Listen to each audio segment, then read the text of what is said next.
So when they brought us down to look at it, this big house with all these doors and windows and rooms, we just saw it once before we moved in, that was all.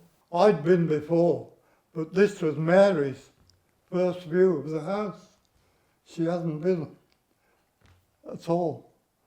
So we arrived to a completely empty house. Polythene all over the floors to keep the floors clean and tidy because they've been polished up. Had to unload the van with the help of everybody else. And so we settled in a certain amount of time, not knowing what to do, which places we were having.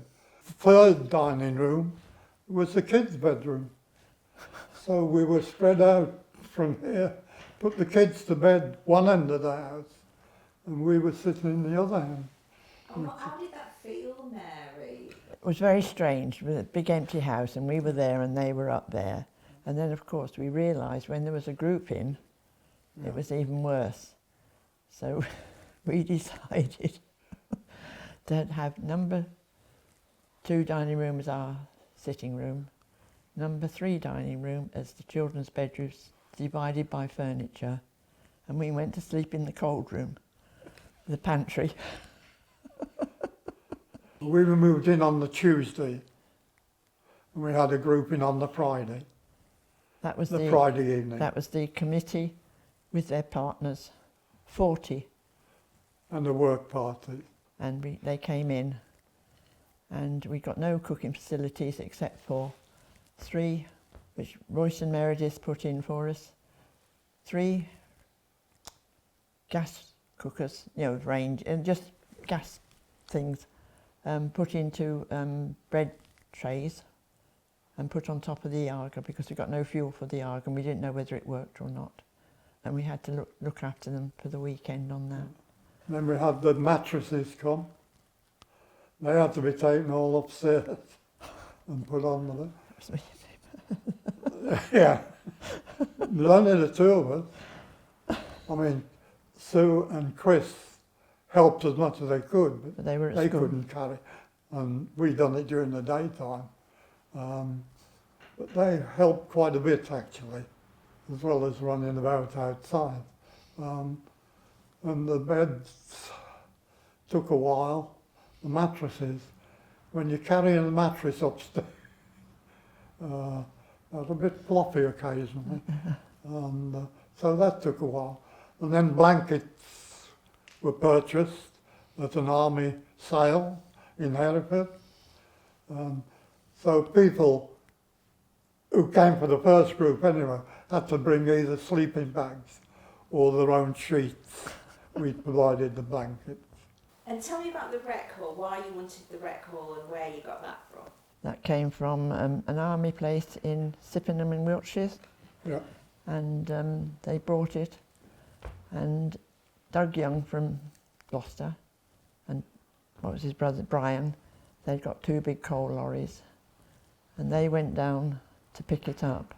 But Bill and Dennis Aldridge, and who else went, I can't remember. There was about 8, there were 2 cars went down. About 4 in each car. But when we got to Stroud, where we were going to meet the lorries hadn't turned up. And once somebody said, well, they might be the other side in a lay-by. So we went through Stroud, couldn't see any signs of lorries and that. So Dennis was leading in his car. He turned around, we followed him, came back down the main road again. Just coming out of Stroud, the police car came up with his sirens on and stopped us. Somebody had told a joke in our car and we were all laughing.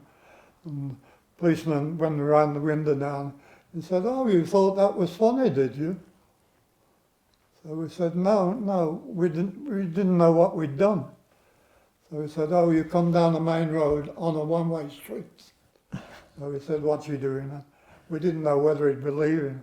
we were that worried that he'd opened the boot of the car, because we had pickaxes in, we had ropes in, chains in, everything he could to try and pick up a hut that you'd just purchased. But he didn't. He realised in the end we were probably talking, and suddenly 2 coal lorries turned up. Well, that thing put his mind at rest to a certain degree. Did you feel that it was beginning to come together? It didn't seem to worry us, did it, in a way? We just got on with it and it just Yeah. seemed to happen. Yeah. And, you know, there was somebody behind us pushing us on, and that's all I can say. Yeah. And I firmly believe that we couldn't have done it on our own without somebody's help. You know what I mean? You tell me what you mean. Well, we knew that somebody was behind us. We knew the Lord was behind us and pushing us on to, you know, make it go. He wanted it for the church and for the children. Was it hard? It was hard, but I don't know. We seemed to battle It through was it. hard but enjoyable, if that makes sense.